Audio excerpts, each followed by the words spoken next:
Hot Issue cũng đã bắt đầu di chuyển đến địa điểm mới. Không biết là ở đâu đây, nhưng các bạn ấy trở nên lạc quan hơn khi gặp những đội khác tại đây. Thưa các bạn, và khi mà chúng tôi đang trên đường đến đây thì gặp rất là nhiều những đội khác, chứng tỏ là có lẽ là như chúng ta đã đi đúng đường và không phải là một hành trình lạc lõng như là lúc chúng ta đang ở tháp Ponagar. Và bây giờ thì Thanh Hà sẽ hỏi là các bạn ở đây chúng ta đang ở địa điểm nào nhé? Khi mà nhận được cái thông tin gợi ý từ ban tổ chức thì tụi em đã tìm được là Suối Tiên. Đến Suối Tiên thì chúng ta sẽ tìm cái gì ở đây ạ? Và có thể là một bản mạc ký tự cổ hoặc là một cái hình dạng nào đó để chúng ta có thể đi được đến mật mã tiếp theo của chương trình. Và Suối Tiên rộng lớn như thế này thì chúng ta đã xác định được cái địa điểm nào chứa cái bản mật mã đó chưa? Và có thể là một thác nước mà ở trong rừng sâu, hoặc là một cái địa điểm nào đó mà phảng phất mùi hương như trong cái câu chuyện mà Mystery Hunting đã đề cập trên Facebook. Mời các bạn tiếp tục cuộc hành trình ạ. Cảm ơn chị.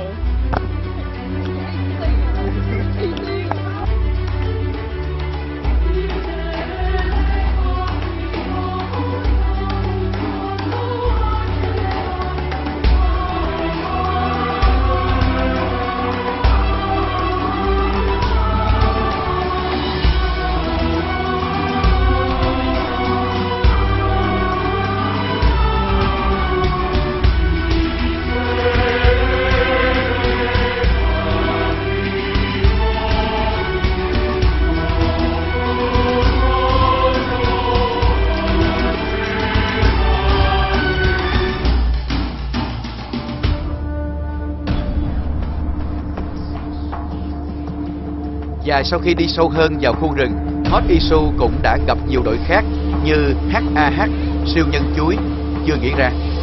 Tất cả vẫn đang cố hết sức tìm ký tự dưới dòng suối, trên vách đá hoặc bất cứ nơi nào khả nghi. Vậy là Hot Issue không quá trễ tại điểm đến đầu tiên này.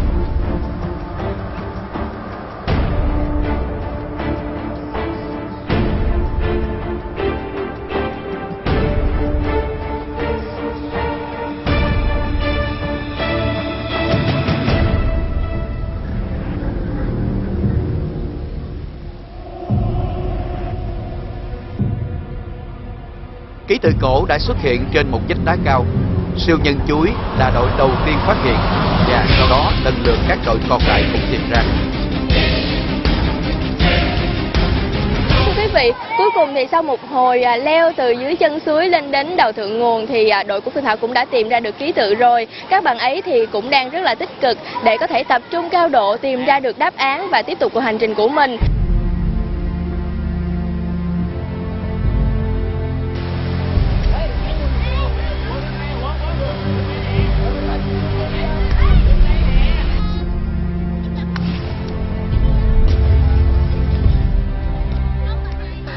Các bạn ơi, các bạn, hiện giờ là mình đã tìm được ký tự rồi thì mình đang làm gì vậy ạ? Dạ gửi cho trưởng nhóm.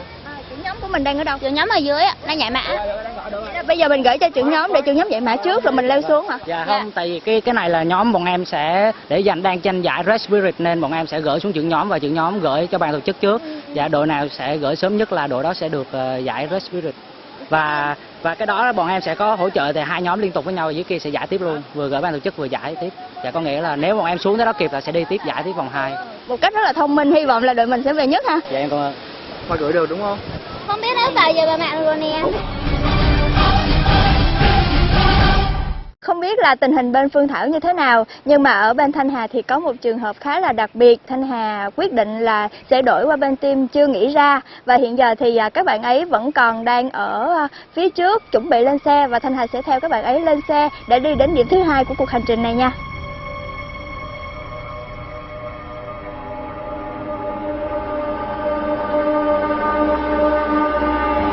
Bây giờ chúng ta sẽ đi đâu?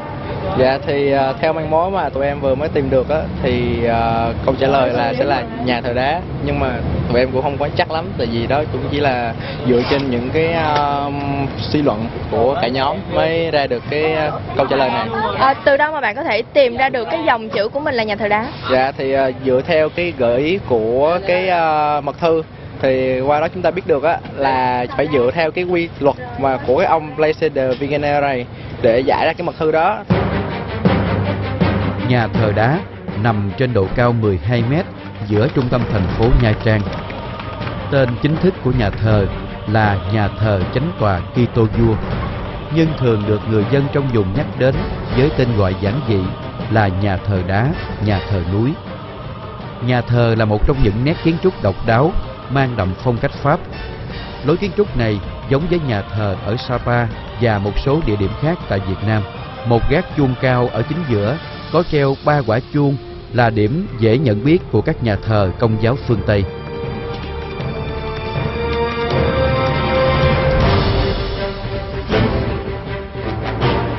Đội R này mà Phương Thảo đang đồng hành và đội chưa nghĩ ra mà Thanh Hà vừa đổi sang gần như đến cùng một lúc tại địa điểm thứ hai này.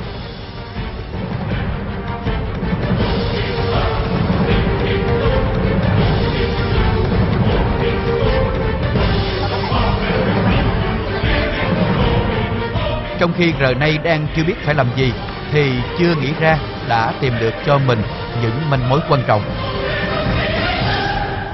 Tìm ra 4 cái chữ mà bị mất thì đó là tên của một vị thánh. Vị thánh đó đứng trong cái này kia là đứng bên trái, đứng thứ 3 bên trái của đứng tối cao. Chúng em đến đây và chúng ta biết rằng ở đây có rất nhiều những cái tượng của vị thánh, chúng ta tìm người đó. Hợp để tìm ra ấy. Phải là vị thánh có 4 chữ. Phải là một vị thánh có 4 chữ. Dạ đúng rồi chị. Và bây giờ thì trước mắt tụi em đã tìm được 4 vị thánh. Đó là Phêrô, Thomas, Gioan và Luca. Tụi em đang nghĩ là có thể là 3 vị thánh này. Tại vì đó là có 4 chữ, nhưng mà bây giờ thì vẫn phải còn tìm rất là nhiều. Còn rất nhiều thứ phải thử vào. Tụi em cũng chưa chắc được nữa. Có nghĩa là hiện giờ thì chúng ta đang có 3 vị thánh là đã nằm trong danh sách rồi, và chúng ta sẽ lần lượt đối chiếu 3 cái vị thánh đó vào. Dạ đúng Rồi, mà các bạn cứ tiếp tục bàn luận đi ạ. Dạ rồi.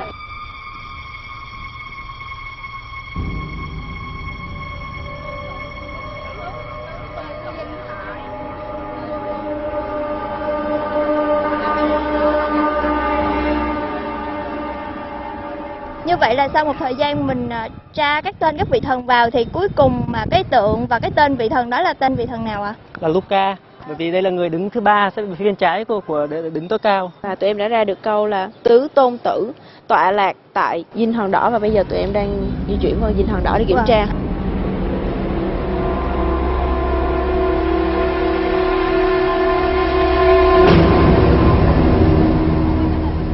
Bây giờ đã là hơn 3 giờ rồi, mà khi thấy cái bánh bao thì các bạn rất là mừng. Không biết là trưa giờ các bạn đã ăn gì chưa?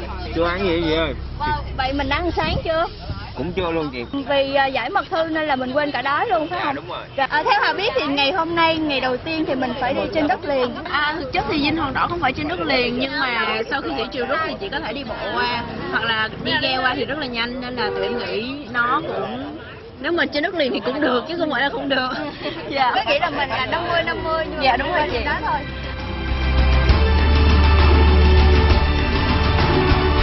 Đến với nhà thờ đá thì không chỉ có riêng đội của Phương Thảo mà còn có một số đội khác nữa. Thế nhưng chúng tôi lại gặp một cản trở, đó là hết giờ tham quan nhà thờ đá và mọi người phải rời khỏi nơi đây. Tuy nhiên là trước khi mà các bạn ấy rời khỏi nơi đây thì cũng đã kịp tìm cho mình được một từ mà các bạn ấy nghi rằng đó chính là từ khóa mà các bạn phải tìm ở nhà thờ đá, đó chính là Luca. Đội R này đành quay về khách sạn tiếp tục giải mật thư.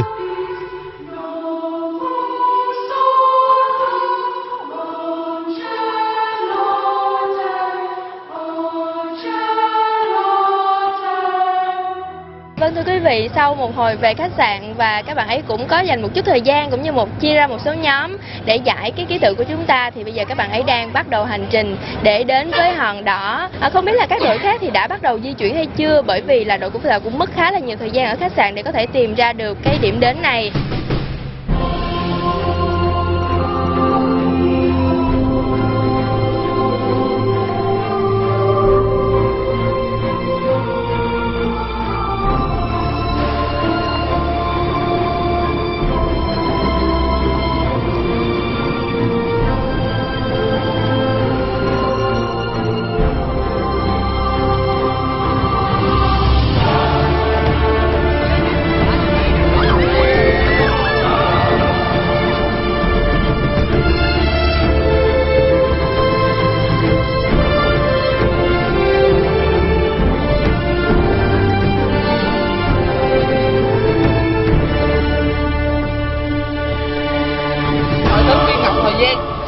phải tìm được á là trong cái đám núi nào đó ở đâu đó đó. Và đội Rnay cũng đã bắt đầu lên thuyền tiến về phía hòn đỏ.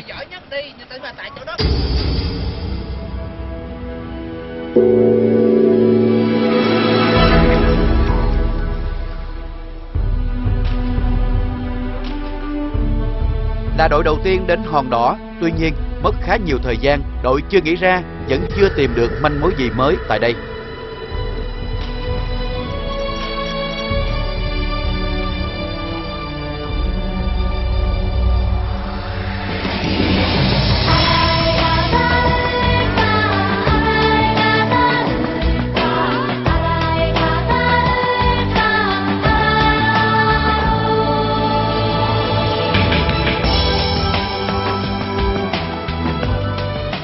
Hot Issue, siêu nhân chuối và chưa nghĩ ra dường như cùng một lúc phát hiện ra tiếp tục một ký tự cổ, dịch ra có nghĩa là dũa, và một cái chìa khóa được viết trên đá. Nó nằm sâu trong hốc đá ở phía sau lưng chùa Từ Tôn.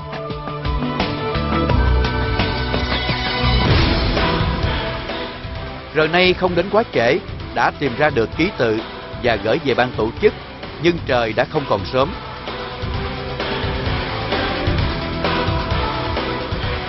Và hành trình đầu tiên không tính tháp bà Ponagar vì Hot Issue đã lạc đường, đã đi qua 3 địa điểm lần lượt là Suối Tiên, nhà thờ đá và chùa Từ Tôn. Nhưng vẫn còn đến 2 ngày nữa với rất nhiều thử thách về cả trí tuệ và thể chất. Chưa nghĩ ra sẽ giữ vững tinh thần và phong độ, hay một cú lội ngược dòng ngoạn mục của những bạn trẻ Rnay, và nhiều điều thú vị khác đang chờ các bạn trong phần 2 của hành trình đến với Mắc Bảo.